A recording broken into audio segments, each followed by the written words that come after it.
बच्चे जब छोटे छोटे थे, उसकी खिलौना वो ले लेता था, उसका खिलौना वो ले लेता था, उसका खाना पे झगड़ा हो जाया करता था, जूते चप्पल पे झगड़ा हो जाया करता था, दोनों आपस में लड़ते थे। आज भी देखना छोटे छोटे बच्चे लड़ लेते हैं, झगड़ लेते हैं, तना तनी कॉलर पकड़ लेते हैं, मारपीट हो जाती है। लेकिन थोड़ी देर बाद देखो तो नजारा बदल जाता है। जो बच्चे अभी थोड़ी देर पहले लड़ रहे थे, थोड़ी देर बाद ये हालात होते हैं कि एक आइसक्रीम दोनों के पास होती है, ये इधर से चाटता है और वो उधर से। दोस्ती हो जाया करती थी। बचपन में भी लड़ते थे, बचपन में भी झगड़ा होते थे, बचपन में भी हमारे जीवन में विवाद हुआ करते थे। लेकिन एक बात याद रखिए, लड़ने झगड़ने के बाद दुश्मनी हमारे बीच में नहीं हुआ करती थी। ध्यान रखिए, लड़ाई झगड़ा खतरनाक नहीं होता, बैर भाव जीवन में बहुत बड़ा खतरा पैदा कर दिया करता है। बैर भाव से बचने का प्रयास करिए। बच्चों की तरह लड़ लो, बच्चों की तरह झगड़ लो, कितना अच्छा होता, कितना अच्छा होता। काश ये आदमी आज भी बच्चा होता, कितना अच्छा होता। काश आदमी आज भी बच्चा होता। ध्यान रखिए, बचपन में लड़ते हो, फिर बोल लेते हो, एक तरफ तो मारपीट करते हो, फिर थोड़ी देर बाद गले में हाथ डाल करके घूमा करते हो। लेकिन बड़े होकर आदमी को नहीं जाने क्या हो जाता है, एक बार झगड़ लेता है और जिंदगी भर की बोलचाल बंद कर दिया करता है। ये बोलचाल चालू रखिए, मौन मत लीजिए, दुश्मनी को जन्म मत दीजिए, व्यवस्थाएं आपकी बनी रहेंगी। ध्यान रखना। मान्य भर हंसता खिलखिलाता परिवार होना चाहिए।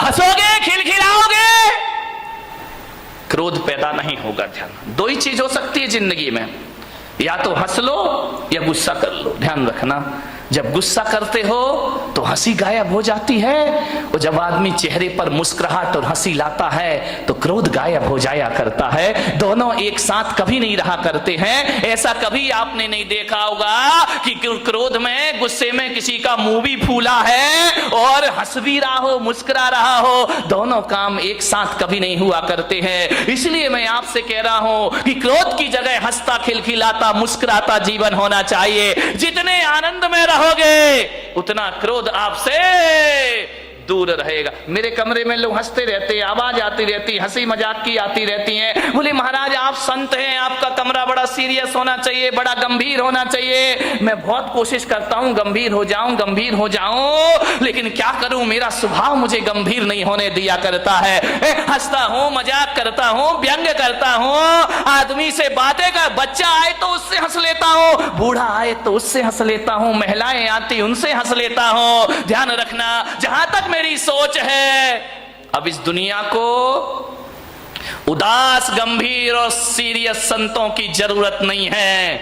अब इस दुनिया को हंसता खिलखिलाता मुस्कुराते संत की जरूरत हुआ करती है। यदि संत हंसेगा, मुस्कुराएगा तो समाज में वह प्रेम का प्रसाद बांट पाएगा। हंसता खिलखिलाता मुस्कुराता जीवन होना चाहिए। हंसी गायब हो गई है। अब घर में दो लोग रहते हैं, हंसे तो कैसे हंसे? मुझे तो बड़ी सोच सोच के हैरान होता हूं। अब हंसने के लिए आदमी को लाफ्टर चैलेंज जैसे सीरियल देखना पड़ते हैं, कपिल शर्मा से मिलना पड़ता है, तब आदमी के चेहरे पर हंसी आती। नहीं मेरे भाई, क्रोध तनाव में जिंदगी जी रही है हमारी। झगड़े होते हैं, आदमी भी लड़ता है, महिलाएं भी लड़ती हैं।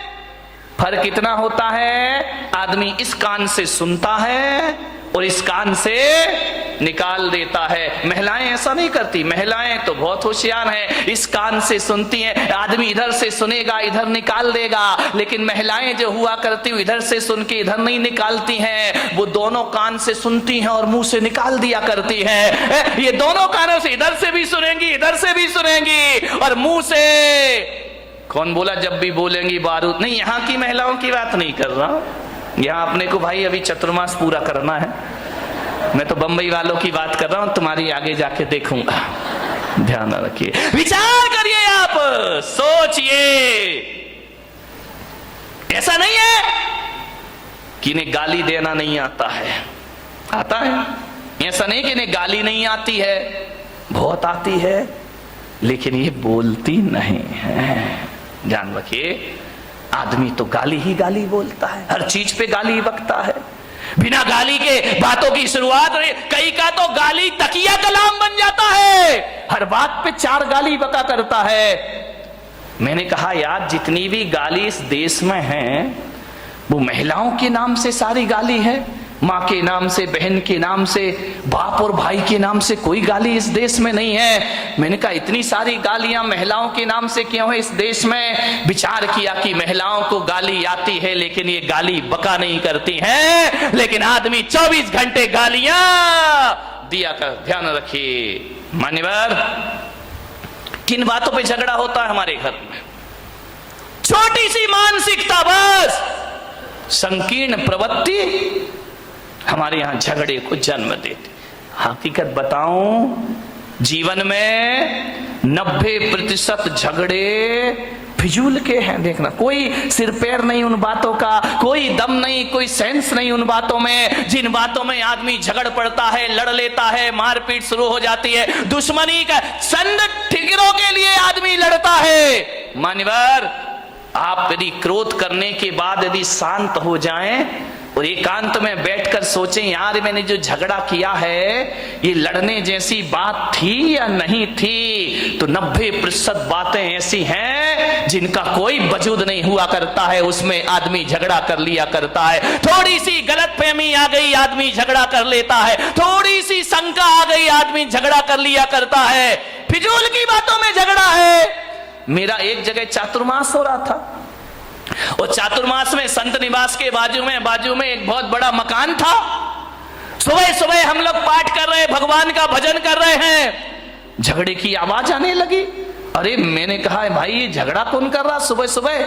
मेरे साथ लड़के थे, मैंने कहा जरा देखो किसी ने टीवी चालू कर दिया है क्या?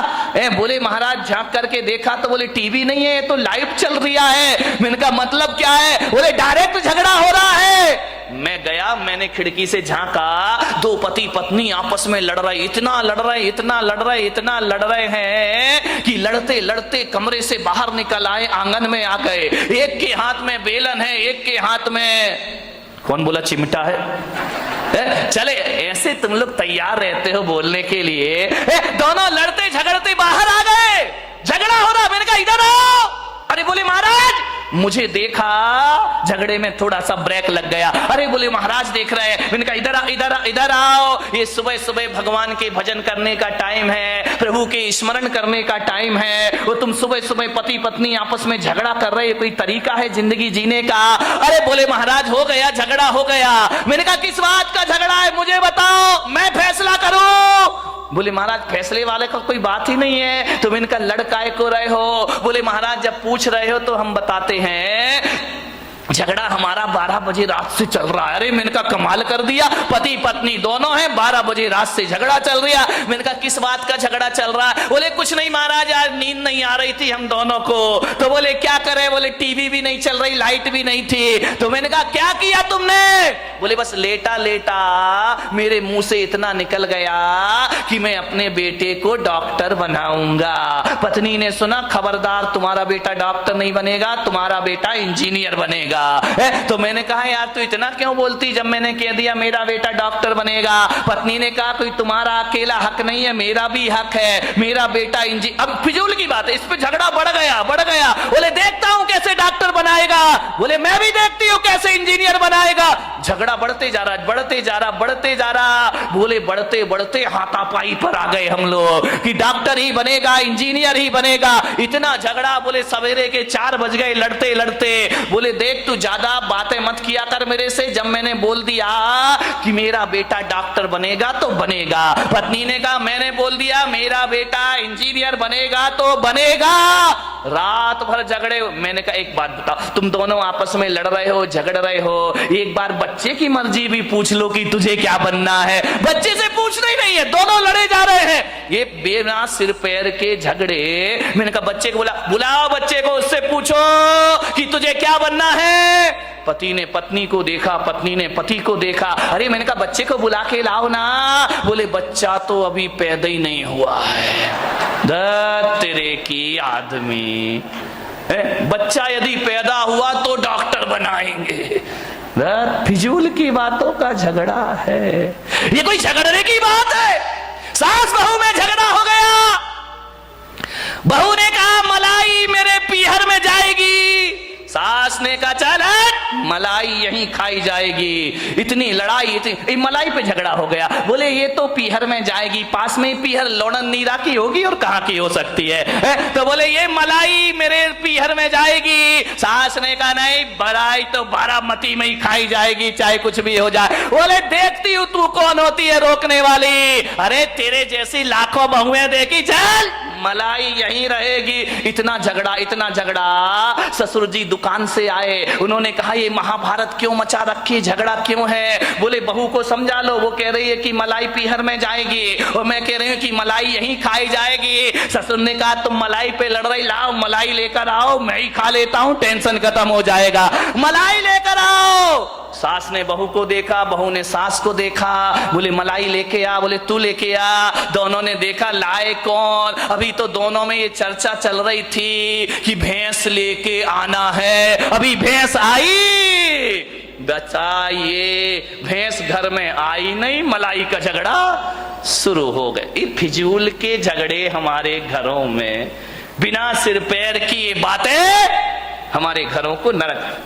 इतनी सी महिलाओं का तो पूछो ही मत क्या है। यहाँ की नहीं, बम्बई वाली महिलाएं जो है, इतना गड़बड़ मामला है, इतना गड़बड़ मामला। अब छोटी छोटी फिजूल की बातों में झगड़ा हो जाता है। अब गर्मी के दिन थे, जेठ जी घर में आए और घर में आकर के उनने ऐसा कोई बेचारे का इंटेंशन नहीं था, कोई सोच नहीं था, ऐसा उसने विचार नहीं किया। उसके बच्चे भी आए, भाई के बच्चे भी आ गए। बोले बच्चों पास आओ, जल्दी आओ, जल्दी आओ, मैं बाजार से मीठे मीठे आम लेकर के आया हूं तुम्हारे लिए, ये आम खाइए। जेठ जी ने क्या किया, थैले में हाथ डाला, एक आम अपने बच्चे को दे दिया और एक आम अपने छोटे भाई के बच्चे को दे दिया। वहां खड़ी खड़ी देवरानी देख रही है, बहू रानी देख रही है, अच्छा अच्छा अपने बच्चे को भी आम, मेरे बच्चे को भी आम। लेकिन ये जेठ जी भक्ति तो बहुत पक्षपात है, ये जेठ सही नहीं है। एक आदमी बड़ा दुखी हो गया, शादी कर ली, पति पत्नी है, भगवान के पास पहुंचा, जाकर भगवान को प्रणाम किया, भोलेनाथ से बोला कि महादेव कोई मन्नत दे दो। महादेव ने कहा मांग, क्या मन्नत मांगता है? बोले बाबा इतना परेशान हो गया हूं, इतना परेशान हो गया हूं, अब एक ही मन्नत मांगता हूं, मुझे शादीशुदा से कुंवारा कर दो वापिस। भोलेनाथ ने देखा, शादीशुदा से फिर से कुंवारा कर दूं वापिस। भोलेनाथ ने कहा निकल यहां से बाहर। अरे बोले बाबा ये कैसी बात है कि आप मुझे बाहर निकाल रहे हो, मेरी मन्नत पूरी करो। भोलेनाथ ने कहा कि मैं मन्नत तो पूरी कर दूंगा, लेकिन पागल है तू, मन्नत नहीं तू जन्नत मांग रहा है, जन्नत में तुझे शादीशुदा को कुंवारा कर दो, ये मन्नत नहीं, ये जन्नत की डिमांड हुआ। ध्यान रखना, तुम्हारा घर जन्नत बन सकता है, इसमें कोई भी डाउट नहीं है। थोड़ी सी समझदारी अपने अंदर रखिए, समझदारी आ गई तो घर को जन्नत बनने में ज्यादा देर नहीं लगा करती है। ध्यान रखिए। मान्यवर आपसे निवेदन है, बड़ा परिवार था, सुखी था, आज छोटा परिवार है, दुखी है, एक ही बेटा है। अब बोलो भाई साहब प्रवचन में क्यों नहीं आते? क्या करे महाराज, दुकान जाना पड़ता है, दुकान खोलना पड़ता है, बेटे को बिठा, बेटा पूना में पड़ता है। अब बताओ, अब आपका एक ही लड़का, मुझे तो अपना भविष्य खतरे में दिखाई देता, तुम्हारा दिखाई दे या नहीं दे, आपका एक ही बेटा है। मैं बच्चे को ये नहीं कह सकता तू सन्यास ले ले, बच्चे को मैं ये नहीं कहता तू दीक्षा ले ले। अब किसे सन्यास देंगे? तुम्हारा सहारा तो एक ही है। पहले 4 बच्चे होते थे, 5 बच्चे होते थे, एक बच्चा दुकान संभाल लेता था, पिताजी समाज संभाल लिया करते थे, कोई मंदिर संभाल लिया करता था। अब तो हमारे यहाँ संभालने वाला कोई नहीं, अब तो घर नौकरों के हवाले हमारे हो गए हैं और दुकान जो हो गई है वह पार्टनरशिप में चला करती है। घर के बच्चे ही नहीं है, बहुत बड़ी बड़ी फैक्ट्री बन जाती है।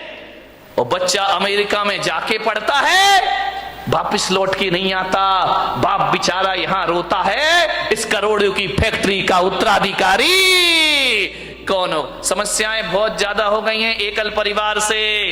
संयुक्त परिवार सुखी परिवार, ध्यान रखिए। मान्यवर, क्रोध ज्यादा बट गया, कलह ज्यादा हो गई। अब लड़ने की तो आदमी की आदत है। अब घर में यदि कोई मेंबर ही नहीं है, एक ही बचा, तो झगड़ा तो फिर उसी से होगा, ध्यान रखिए। मान्यवर, कलह बढ़ गई हमारे घरों में। ऐसे बात करते हैं किसी से जैसे उस पर कोई एहसान कर रहे हो, जवाब नहीं दिए जाते हैं। हालात ये हो गए हैं कि पति बेचारा थका हारा घर पहुंचता है, आवाज लगाता है कि सुनती है, एक गिलास पानी लाके दे दे, प्यास लगी है बहुत। अब पत्नी क्या बोलती है, देख नहीं रहे, मैं सीरियल देख रही हूं, टीवी देख रही हूं, ऐसा करो जाके चुपचाप पानी पी लो, और हो सके तो एक गिलास मेरे लिए भी ले आए। हालात बहुत खराब है घरों के, स्थितियां भी। तुम तो पी लो, और हो सके तो एक गिलास मेरे लिए भी पानी लेकर आ जाए। यही चल रहा है ना घर में। शर्माओ मत, देखो सही बताओ जो कुछ चल रहा है। मैं कोई प्रवचन कोई आकाश से उतर के तो आते नहीं है। एक महिला ने पूछा, महाराज एक बात बताओ, तुम्हारी शादी हुई? मैंने कहा मेरी तो शादी नहीं हुई है। बोले आपका परिवार था? मैंने कहा मेरा तो कुछ भी नहीं है। बोले कब दीक्षा ले ली? मैंने कहा बहुत छोटी सी उम्र में दीक्षा ले ली है। तो बोले आप एक बात बताओ, तुमने शादी करी नहीं, तुम्हारे बच्चे हैं नहीं, तुम्हारे बीवी है नहीं है, फिर एक बात बताओ महाराज, ये तुम्हें घर की बातें कहां से पता चलती है? घर गृहस्थी की बातें कहां से जान लेते हो? अरे मैंने कहा मैं कहां जानता हूं। तो बोले आप इतनी बातें बोलते हो, इतना उदाहरण घर गृहस्थी के देते हो, ये बताओ महाराज तुमने ये सीखा कहां से? मैंने कहा मैंने कुछ नहीं सीखा देवी, तुम्हारे पति आते हैं मेरे सामने, रोते हैं, चले जाते हैं, अपनी घर की बातें तुम ही बता जाती हो, तुम अपनी बातें बताती हो, मेरा प्रवचन तैयार हो जाया करता है। और कहां से प्रवचन लाऊंगा? प्रवचन तो तुम्हारे बीच से बनेंगे, मैं कहां से लेकर आऊंगा? तुम ही आते हो महाराज, ये परेशानी, ये दिक्कत, वो दिक्कत है, बस मैं पॉइंट नोट करते जाता हूं, मेरी डायरी में प्रवचन तैयार हो जाया करता है। और प्रवचन आएगा कहां से? समाज की बातें समाज के बीच रखना पड़ती हैं। आपको उसी भाषा में समझाया जा सकता है, आपको शास्त्रों की भाषा में समझ में आने वाला नहीं है। उदाहरण भी वही दिए जाते हैं जिसमें आप सुबह शाम जिया करते हैं। ध्यान रखना, ये दिल की बातें दिल तक पहुंच जाया करती हैं, वरना ज्ञान की बातें एक कान से सुनो और दूसरे कान से निकल जाती हैं। ध्यान रखिए, बड़े परेशान हैं लोग, बहुत हैरान हैं लोग, क्रोध से परेशान हैं। अब क्रोध तो भाई आ ही जाता है, करोगे क्या करोगे? लाख कोशिश करो, क्रोध तो आ ही जा। जहां चार बर्तन होते हैं वहां खटपट तो बोलो होगी, आगे भी। तो मेरा गला क्यों फड़वा रहे मेरे भाई? ध्यान रखिए। अरे चार बर्तन है वहां खटपट तो, अरे लड़ाई कहां नहीं होती है?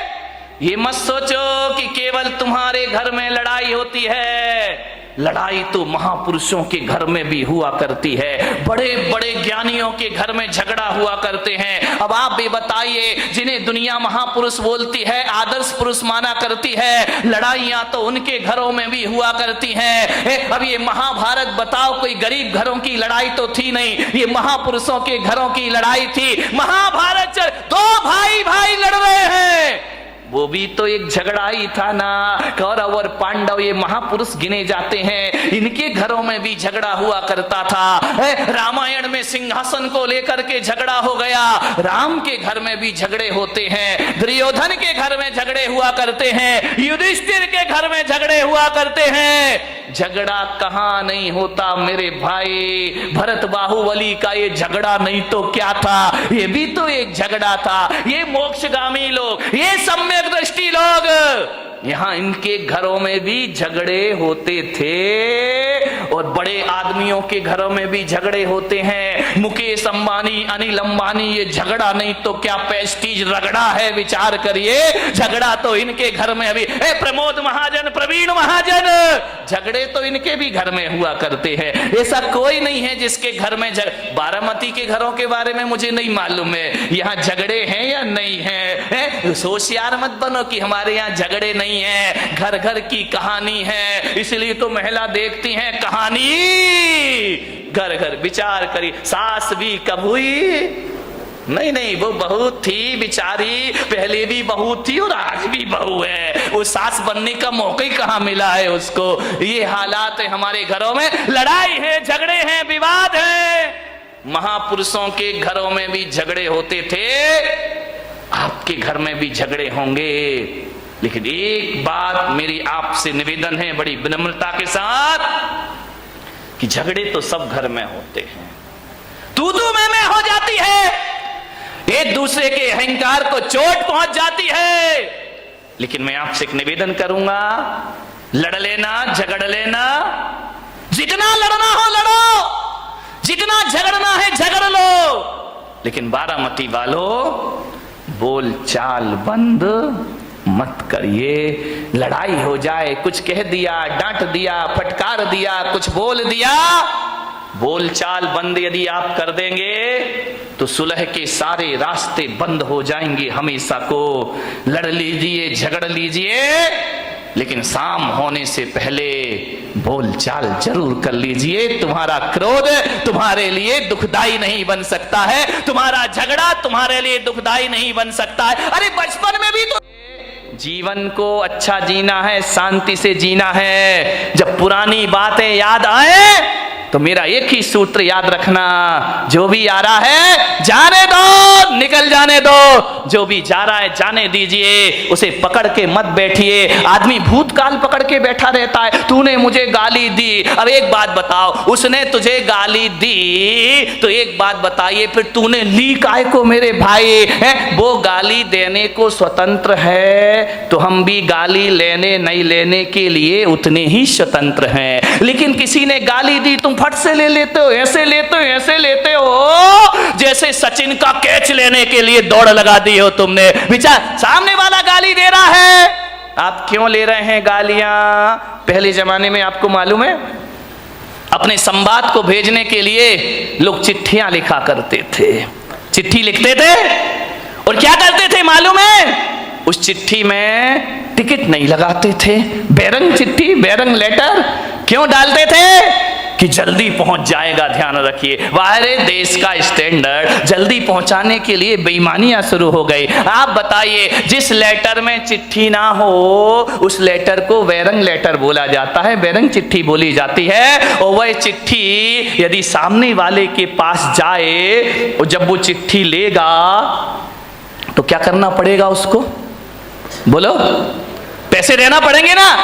कितने देना पड़ेंगे? डबल देना पड़ेंगे, क्योंकि टिकट नहीं लगी है, वहां का भी चार्ज लगेगा, यहाँ का भी चार्ज लगेगा। एक बात बताइए बारामती वालों, यदि बैरंग चिट्ठी तुम्हारे घर में आई है, आपको डबल पैसा देना पड़ेगा। और यदि आप चिट्ठी नहीं छुड़ाते हैं तो चिट्ठी लौट के कहां जाएगी? बोलो, चिट्ठी नहीं लिखी कभी? पैदा होते ही मोबाइल ले लिया क्या हाथ में? वह चिट्ठी लौट के वहीं जाती है जहां से आती है। यदि आपने चिट्ठी नहीं छुड़वाई तो बैरंग लेटर, बैरंग वापस चला जाता है, और जब वहां जाता है तो उससे डबल किराया वसूल किया जाता है। आपसे मेरा निवेदन है, गाली भी एक बैरंग चिट्ठी हुआ करती है, सामने वाला हमें दे रहा है, और यदि हम उस गाली को स्वीकार ना करें, उस गाली को ना लें, तो गाली लौट कर कहां जाएगी? जहां से आई है वही। लेकिन आदमी तो बैरंग चिट्ठी लेने को तैयार खड़ा है, पढ़ से ला क्या लिखा है। ध्यान रखना, जितना चिट्ठी भेजने वाला स्वतंत्र है, उतना लेने या नहीं लेने वाले आप भी स्वतंत्र हुआ करते हैं। किसी ने गाली बकी, आप लेते क्यों हो? उसको वापस छोड़ दीजिए, जहां से गाली आई है वहीं पर लौट कर चली जाए। भूतकाल के लिए कभी क्रोध मत करो, वो समय गुजर गया, वो परिस्थिति गुजर गई, वो वातावरण चला गया। क्रोध अभी तक सीने से लगा के बैठे हो, ध्यान रखिए, रात गई सो बात गई, भूल जाइए उसको। वरना कुछ लोग बचपन की दुश्मनी को आज तक अपने सीने से लगाकर, अरे किसी ने कुछ कह दिया, दो बातें कह दी, अरे तो क्या बिगड़ गया अपना, यदि लड़ाई झगड़े में तुम जीत गए, जब भी ध्यान रखना, देवरानी से लड़ाई हो, सास से लड़ाई हो, भाई भाई की लड़ाई हो, बाप बेटे में लड़ाई हो, आदमी ये प्रयास करता है कि मैं जीत जाऊं, सामने वाला हार जाए तो बड़ी शांति मिला करती है। एक बात बताइए, आप एक बात मुझे बता दीजिए कि आप यदि छोटे मोटे झगड़ों में जीत गए तो क्या रामनाथ कोविंद आपको भारत रत्न का अवार्ड देंगे? नहीं नहीं देंगे तो बताओ, फिर खूब लड़ो, हाथ में डंडा ले लो, पत्थर, कौन सा सम्मान मिल जाएगा? यदि दो लोगों के विवाद में एक आदमी जीत गया तो उस समय ये सोचना, इससे मुझे कौन सी उपलब्धि मिल गई, कौन सा प्रधानमंत्री मेरा सम्मान कर देगा, कौन सा राष्ट्रपति मुझे अवार्ड देगा, कौन मुझे भारत रत्न बना देगा। आप बताइए, आप जीत भी गए भाई से झगड़ के, देवरानी से यदि जिठानी जीत भी गई तो कौन सा उसे वर्ल्ड कप इनाम में मिल रहा है, विचार करिए। आप इतना दिमाग लगा लीजिए, लड़ने की क्या जरूरत, झगड़ने की क्या जरूरत है। और इस लड़ाई में जीत भी गए तो कौन सा हमारा नाम हो जाएगा, कौन सी मालाएं हम पर डलेंगी। अरे इतना ही जीतने का शौक है ना, तो जाओ सीमा पर पाकिस्तान को जीत कर आओ, भारत तुम्हें सम्मान की निगाहों से देखेगा, हिंदुस्तान में तुम्हारा सम्मान बढ़ेगा। और मैं आपसे निवेदन कर रहा हूं, पाकिस्तान को जीतो या ना जीतो, महावीर की तरह खुद को जीत लो, दुनिया तुम्हें भगवान मानना प्रारंभ कर देगी, दुनिया तुम्हें पूजा करना प्रारंभ। जीतना है तो अपने आप से जीतो, लड़ना है, झगड़ा करना है तो अपनी गलत प्रवृत्तियों से झगड़ा करो, ये दुनिया तुम्हें महापुरुषों की श्रेणी में ले जा करके बेटा। आदमी छोटी मोटी लड़ाइयों को बहुत बड़ी जीत समझता है। दो भाई लड़ गए, जीत गए तो अरे हम तो बहुत बड़े विश्व विजेता बन गए। इन जीतों में, छोटी जीतों से खुश मत हो। यदि क्रोध को जीतना है तो ध्यान रखिए मान्यवर, बात छोटी है, बात बहुत बड़ी है। समझो तो बड़ी है, ना समझो तो बात की कोई कीमत नहीं है। ध्यान रखिए, दिक्कत इसी बात की है कि हम लोग छोटी जीत को बहुत बड़ी जीत समझा करते हैं। क्या होगा, किसी से बहस करने में जीत गए, ये बहुत बड़ी जीत नहीं होती है। जीते हो किसी ने देश तो क्या, हमने तो दिलों को जीता है। ध्यान रखिए, दिलों को जीतने का प्रयास करिए। किसी से लड़के जीत गए तो बहुत बड़े विजेता या सम्राट नहीं कहला जाओगे। एक बात याद रखना, यदि कमठ जीत भी जाता तो दुनिया उन्हें पारसनाथ नहीं मानती। रावण जीत भी जाता तो राम की तरह उनके मंदिर नहीं बनाए जाते। ध्यान रखना, रावण हार गया, राम जीत गए। लेकिन एक बात ध्यान रखना, राम इसलिए महान नहीं है कि उन्होंने रावण को मारा है, राम इसलिए महान है कि पूरे दो साल तक रावण से युद्ध चला, लेकिन राम के चेहरे की मुस्कुराहट कभी खत्म नहीं हुआ करती है। इसलिए राम के दुनिया में मंदिर बनाए जाते हैं। ध्यान रखिए, थोड़ा सा समझने का प्रयास करिए। मान्यवर, कई लोग भविष्य के झगड़े करते हैं, कई का क्रोध फ्यूचर टेंस को लेकर होता है। मेरा क्या होगा, कल कह रहा था ना वो सेठ, मेरे बच्चों का क्या धत तेरे की सामान 100 बरस का पल की खबर, क्यों जोड़ रहा, क्यों इतना सब कुछ कर रहा, आने वाली पीढ़ी के लिए जोड़ करके जा रहा हूं, उनका भविष्य बना रहा हूं। अपना बच्चों का भविष्य बनाने में भाई का भविष्य बिगाड़ देते हो आप। विचार करिए, अपनी आने वाली पीढ़ियों के भविष्य के लिए वर्तमान पीढ़ियों को आप तबाह कर देते हो। ध्यान रखना है मान्यवर, भविष्य को लेकर क्रोध करते हैं। एक मुल्ला नसरुद्दीन था, वो बंबई जा रहा था, पूना से, यहाँ से तुम्हारी बारामती से बंबई जा रहा था। बेटा स्कूल से आया, जैसे ही स्कूल से बेटा आया उसने बैग रखा, मुल्ला ने तड़ा तड़ 10-20 चांटे जमा दिए उसके गाल में। पत्नी बोली यार तुम्हारा दिमाग खराब हो गया है, बच्चा अभी स्कूल से आया है और तुमने इसको 10 चांटे लगा दिए। अरे मुल्ला ने कहा तू चुप खड़ी रह, तू बीच में मत बोल। अरे तो बोले तू मार काय को रिया है? बोले मैं बंबई जा रहा हूं इसलिए इसकी पिटाई कर रहा हूं। अरे यार ये कोई बात है कि तुम बंबई जा रहे हो बच्चे की पिटाई कर रहे हो? अरे बोले मार लेने दे आज इसको जी भर के। अरे बोले तू कैसा बाप है भाई, एक बाप बच्चे से दूर जाता है तो गले लगाता है, प्यार करता है, और तू इसकी पिटाई कर रहा। मुल्ला ने कहा आज इसे जी भर के पीट लेने दे, मैं बंबई जा रहा हूं, महीने भर लौट के नहीं आऊंगा, आज इसे पिटाई करके जाऊंगा। अरे पत्नी ने कहा कि यार मार क्यों रहा है? बोले तू नहीं समझेगी, मार इसलिए रहा हूं कि अब मैं महीना भर तो घर आऊंगा नहीं, परसों इसका रिजल्ट आने वाला है और मुझे मालूम है फेल होगा, और जब मैं यहां नहीं रहूंगा तो इसे मारेगा कौन? तेरे की आदमी। फिजूल की बातों के झगड़े हमारे घरों में हुआ करते हैं।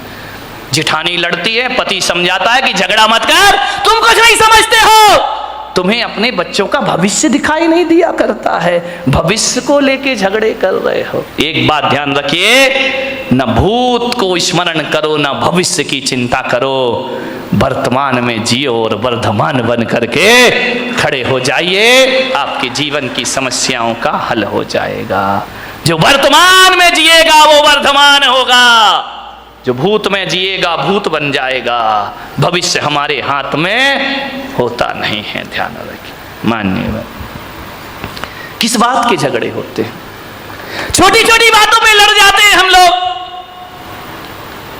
दिक्कत इस बात की है जहां 4 लोग मिलते हैं, बात की शुरुआत तो बहुत अच्छे से होती है, इतने अच्छे से, लेकिन एंड बहुत बुरा हुआ करता है। लास्ट में हमारी सभाओं का, हमारी मीटिंगों का अंत लड़ाई झगड़े से हुआ करता है। इकट्ठे तो होते हैं, आओ बैठो कुछ विचार विमर्श करेंगे, ऐसा विचार विमर्श होता है कि बाद में हाथापाई पर नौबत आ जाया करती है। मान्यवर, आज संसद में क्या हो रहा है, विधानसभा में क्या हो रहा है, माइक फिक रहे हैं, कुर्सियां फिक रही हैं, जूते फिक रहे, ये देश का आदर्श हो गया है। क्या प्रेरणा लेगी जनता इन लोगों से?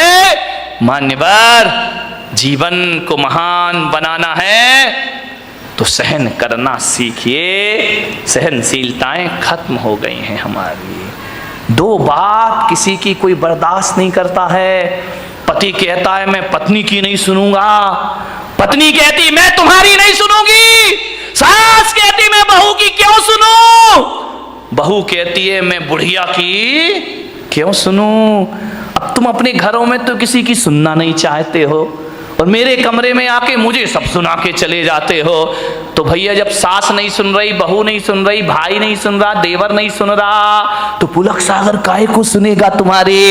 जो आता है वो मुझे सुना के हमारे घर में ये हो रहा वो हो रहा, इसका स्वभाव खराब उसका स्वभाव खराब। जब तुम नहीं सुन रहे तो मैं काहे को सुनूं? लेकिन मैं अपने को किस्मत वाला समझता हूं कि जो बच्चे माँ बाप की नहीं सुनते, जो सास ससुर की नहीं सुनते, जो भाई भाई की नहीं सुनता, देवरानी जिठानी की नहीं सुनता, मेरी किस्मत है कि घंटे भर तुम शांत होकर मुझे सुनते हो। इससे ज्यादा मेरी किस्मत दूसरी। कितने शांत होकर सुन रहे, मैं कुछ भी बोल रहा हूं, तुम तो बड़े शांति से सुन रहे। एक बात बताऊं बारामती वालों, इतने शांति से यदि घर की बातें सुन लो, घर वालों की सुन लो, तो तुम्हारे घर में झगड़ा होने का कोई चांस पैदा है। लेकिन हम घर में तो सुनना ही नहीं चाहते हैं। सास शेर तो बहू, कौन बोला सवा शेर, खूब लड़ी मर्दानी वो तो झांसी वाली। नहीं, थोड़ा सा सहन करो, सुनो, सुनने की कला डालिए, सुनाइए मत, ज्यादा मत सुनाओ किसी को, ज्यादा मत बोलो, कम बोलो, मौन रहो, ज्यादा मत बोलिए। ज्यादा बोलने के लिए पुलक सागर बैठा है ना तुम्हारी बारामती में, जितना भी ज्यादा बोलना मुझसे बुलवा लो, लेकिन तुम लोग ज्यादा, मेरी लोग सुन लेंगे, तुम्हारी कोई सुनने वाला नहीं है, ध्यान रखना। मान्यवर, विचार करिए, क्रोध आता है। मैं बच्चों से निवेदन करूंगा, घर में मम्मी पापा यदि लड़ते हैं तो मैं बच्चों को एक सूत्र दे रहा हूं, जो बच्चे नहीं आए हैं उन्हें मेरी ये सीडी सुना देना, प्रवचन सुना देना, यूट्यूब में दिखा देना। आपका क्रोध 2 मिनट में भाग जाएगा। जब मम्मी पापा बहुत क्रोध कर रहे हो ना, तो आजकल एक वो आया है, एक पेन है जिसमें रिकॉर्डिंग हो जाती है ना, वीडियो बन जाती है, आवाज वॉइस रिकॉर्डिंग हो जाती है। जब मम्मी पापा लड़े बेटा, तो पेन में रिकॉर्डिंग कर लिया करो, फिर देखना ये क्रोध में क्या क्या बकते हैं। और जब ये शांत हो जाएं, और शांत होने के बाद भी नहीं, जब घर में कोई मेहमान आए तो उन्हें नमोकार मंत्र की धुन मत सुनाना, नमोकार मंत्र की झनकार नहीं, मम्मी पापा की टनकार सुनाना। उस समय पता लगेगा कि हम क्रोध में क्या क्या बोल गए। क्रोध में ध्यान रखना, क्रोध में आदमी बेहोश हो जाता है, उसे होश नहीं रहता कि मुझे क्या बोलना है। एक बार एक आदमी तो क्रोध में इतना बोला, गुस्से में इतना बोला, अपने बच्चे को बोला, अबे गधे की औलाद। बच्चे ने कहा सही कह रहे हो बापू, ध्यान रखिए। बीच आदमी होश थोड़ी रहता, मैं गुस्से में बोल के आ रहा हूं, अबे गधे की औलाद। अब विचार करिए, उसने कहा, गुस्से में एक पति ने पत्नी से कहा कि क्यों नहीं, जब तेरी शादी हुई थी तू पागल थी क्या, जो मेरे से शादी, पागल थी क्या जो शादी के समय तूने नहीं देखा मुझे, अब तुझे गुस्सा आ रहा है, पागल थी क्या। पत्नी ने कहा, पागल नहीं होती तो तुझसे शादी काहे को करती, ये पागल ही तो था। एक बार क्या हुआ, एक पत्नी ने अपने पति से कहा, यार तू तो इतना भोला है, इतना भोला है, इतना भोला है कि तुझे तो कोई भी बेवकूफ बना सकता है। पति ने कहा, ज्यादा मत बोल। बोले, तुझे कोई भी बेवकूफ बना सकता है। पति ने कहा, बिल्कुल सच कह रही है, सबसे पहले बेवकूफ तो तेरे बाप ने मुझे बनाया जो तेरे से शादी कर दी। ध्यान, आदमी क्रोध में क्या क्या भूल जाता, उसे होश ही नहीं रहता, पता ही नहीं रहता। सब रिकॉर्डिंग कर लो, और जब मेहमान आए, यदि सासू बहू लड़ रही हो ना, तो देवरानी रिकॉर्डिंग कर ले, और जब कोई मेहमान आए तो चालू कर देना, शर्म से पानी पानी हो जाएंगे लड़ने वाले। और अब जब भी लड़ेंगे तो याद रखेंगे, कोई शैतान मेरी मोबाइल में फोटो तो नहीं बना रहा है, कोई आवाज तो टेप नहीं कर रहा। ध्यान रखना, क्रोध ज्यों-ज्यों बढ़ता है, भाषा असभ्य होते चली जाती है, भाषा अपनी सभ्यता खो दिया करती है। क्रोध में जितने निकृष्ट वचन हो उतने एकत्रित कर लिए जाते हैं, लेकिन जब प्रेम होता है तो भाषा भी संभलती है और व्यवहार भी संभल जाया करता है। ध्यान रखिए मान्यवर, क्रोध से बचने का प्रयास करिए। सामने वाला यदि क्रोध करे तो हम क्या करें मालूम है? जब हम लोग बचपन में थे तो साइकिल चलाना सीखते थे। हमारे घर कोई भी आ जाए, वो घर में बात कर रहा, अपन उसकी साइकिल लेके भाग जाते थे। कभी कभी कोई साइकिल नहीं देता था ना, तो एक शैतानी कर देते थे, उस साइकिल की हवा निकाल दिया करते थे, साइकिल में सुई कांटा चुभो के पंचर कर दिया करते थे, फिर वो आदमी घर नहीं जा पाता था। मैं भी आपसे कह रहा हूं, ऐसी शैतानियां तुम लोग मत करना जो हम लोगों ने बचपन में की हैं, लेकिन आपसे कह रहा हूं, इस दिमाग में भी बहुत क्रोध की हवा भरी हुई है। और जब क्रोध की हवा भर जाए और जब क्रोध प्रकट होने लगे, उसे पंचर कर देना, थोड़ा सा क्रोध की हवा निकल जाएगी, क्रोध शांत हो जाएगा। पंचर कर दीजिए दिमाग को। पंचर कैसे करेंगे? ऐसे मत करना कि तुम यहाँ पे कांटा चुभो रहे हो दिमाग में, पंचर नहीं है तो दुर्घटना घट जाएगी। पंचर करने का मतलब इतना ही है कि यदि सामने वाला गुस्सा कर रहा है, क्रोध कर रहा है, तो अपने क्रोध की हवा निकाल दो, अपने क्रोध के टायर ट्यूब को पंचर कर दो। कैसे पंचर कर दो कि भैया जो तू गुस्सा कर रहा है, गालियां दे रहा है, इसका जवाब मैं 5 मिनट बाद दूंगा। ध्यान रखिए, थोड़ा सा धैर्य, 5 मिनट बाद जवाब दूंगा। मैं कहता हूं यदि 5 मिनट बाद जवाब देने का संकल्प ले लिया तो समझना हमारा क्रोध पंचर हो गया, हमारा गुस्सा पंचर हो गया। 5 मिनट बाद आप उस क्रोध का जवाब कभी नहीं दे पाएंगे। ध्यान, आपको लगेगा यार किन बातों पे लड़ रहे थे, किन बातों पर बहस हो रहा था, ये लड़ने जैसे कोई तो बात ही नहीं। क्रोध को पंचर कर दीजिए। एक आदमी को मैं जानता हूं, वो एक चिट्ठी लिख रहा था, ऐसी चिट्ठी, ऐसी चिट्ठी, ऐसी चिट्ठी, 4 पेज भर दिए उसने, इतनी गालियां, इतने गंदे शब्द। मैं वहां पहुंच गया, मैंने कहा क्यों भाई क्या कर रहे हो? अरे बोले मेरा दोस्त है ना, अब दुश्मन बन गया है, बहुत मेरे अपमान किया उसने। मैं चिट्ठी लिख रहा हूं, हजारों गालियां उसने चिट्ठी में लिख दी। तेरा सत्यानाश हो, तू बर्बाद हो, तू धोखेबाज है। लालू चिल्ला रहा ना नीतीश को कि तू धोखेबाज है, तू धोखेबाज है, तूने धोखा दिया, गठबंधन तोड़ा, हजार गालियां। ध्यान, चिल्लाते रहो, अभी तो सारी दुनिया में मोदी ही मोदी चल रहा है, ध्यान रखिए। हजार गालियां लिखी उसने। बोले मैं इसको पोस्ट करने जा रहा हूं, उसके पास पहुंचेगी ये चिट्ठी। मैंने कहा एक काम कर मेरे भाई। बोले क्या? मैंने कहा एक काम कर, ये चिट्ठी तूने लिख दी? बोले लिख दी। मैंने कहा इसको आज नहीं कल पोस्ट ऑफिस में डालना, लेटर बॉक्स में डालना।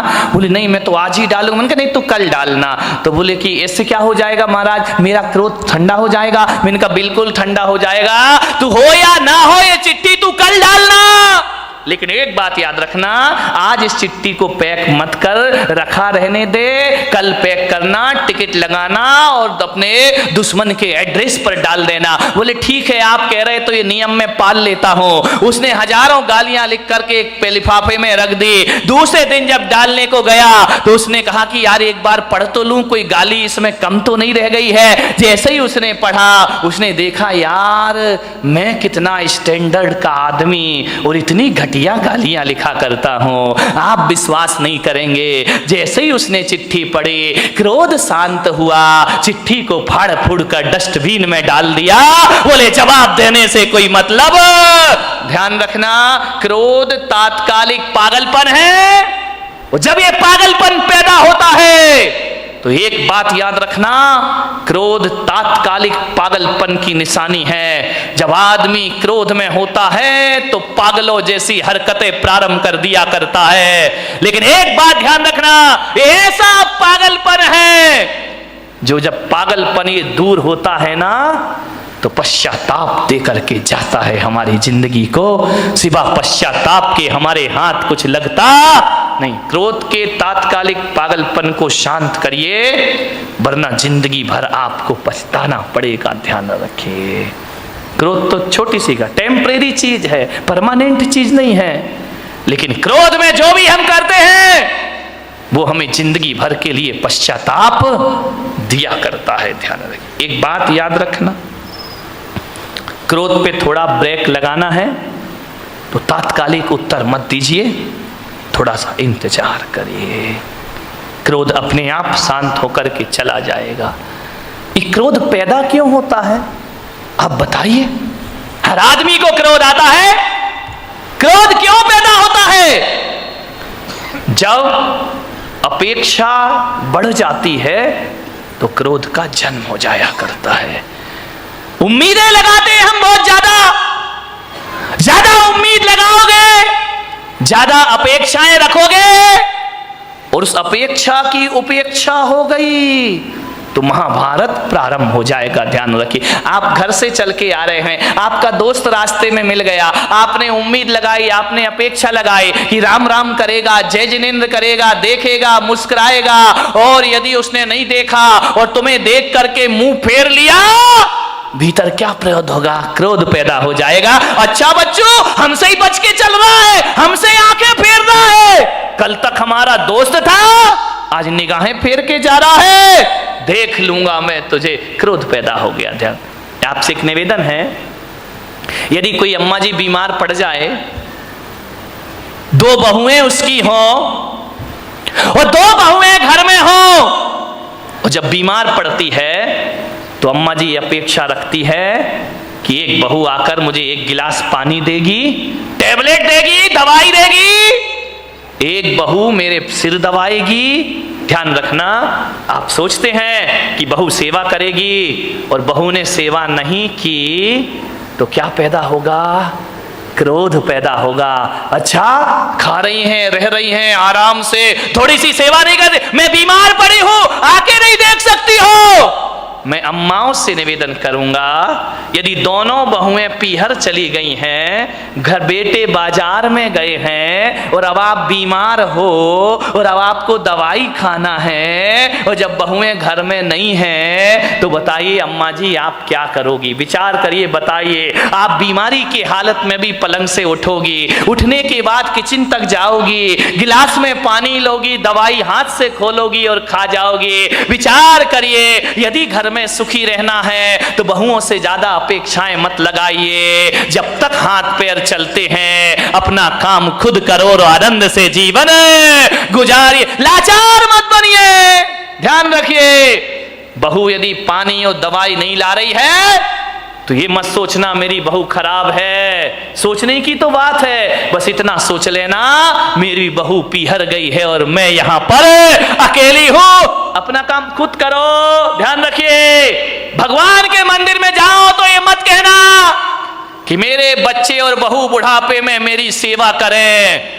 मैं पुलक सागर तुम्हें एक सूत्र दे रहा हूं, भगवान के मंदिर में जाओ तो ये प्रार्थना करना कि हे भगवान, बहू बेटे तो छोड़ो, ऐसा बुढ़ापा देना कि किसी से एक गिलास पानी की उम्मीद भी मैं ना रखूं, किसी से सहायता की उम्मीद ना रखूं। इतनी ताकत देना भगवान कि अपना काम में मरते दम तक अपने हाथों से, फिर लड़ाई कहां से होगी, फिर झगड़े कहां से होंगे? हर काम अपने हाथों से कर लीजिए, ज्यादा अपेक्षाएं मत लगाइए, ज्यादा मत सोचिए। ज्यादा सोचेंगे नकारात्मक विचार पैदा होंगे। ध्यान रखिए, यदि अपना काम खुद कर लो। एक बात ध्यान रखना, लोग कहते हैं कि आराम करने से आदमी स्वस्थ होता है, और मैं पुलक सागर कहता हूं कि काम करने से आदमी स्वस्थ हुआ करता है। कौन है धनपति? एक बात बताइए, एक सेठ, बीसियों नौकर चाकर, दर्जनों गाड़ियां जिसकी यहां खड़ी हैं, एक गिलास पानी भी अपने हाथ से भर के नहीं पीता। नौकर पानी लाके देते हैं, दूध वाला दूध लाके देता है, सब्जी वाला सब्जी लाके देता है, बहुएं हाथों पे खाना लिए खड़ी रहती हैं, 4 नौकर आगे और 4 नौकर पीछे चलते हैं। ऐसी जिंदगी बना ली इस आदमी ने, बिना नौकरों के जिंदगी नहीं चलती है।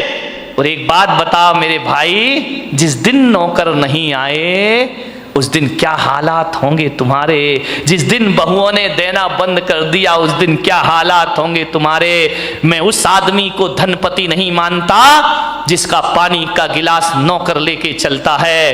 अरे आप विचार करिए, अपने पीने के लिए एक गिलास का पानी भी ना ले पाओ तो तुमसे बड़ा अपाहिज इस धरती पर कोई दूसरा नहीं हो सकता है। तुमसे बड़ा विकलांग कौन होगा? नौकर ना आए तो पानी नहीं पी सकता, नौकरानी ना आए तो चाय नहीं बन सकती।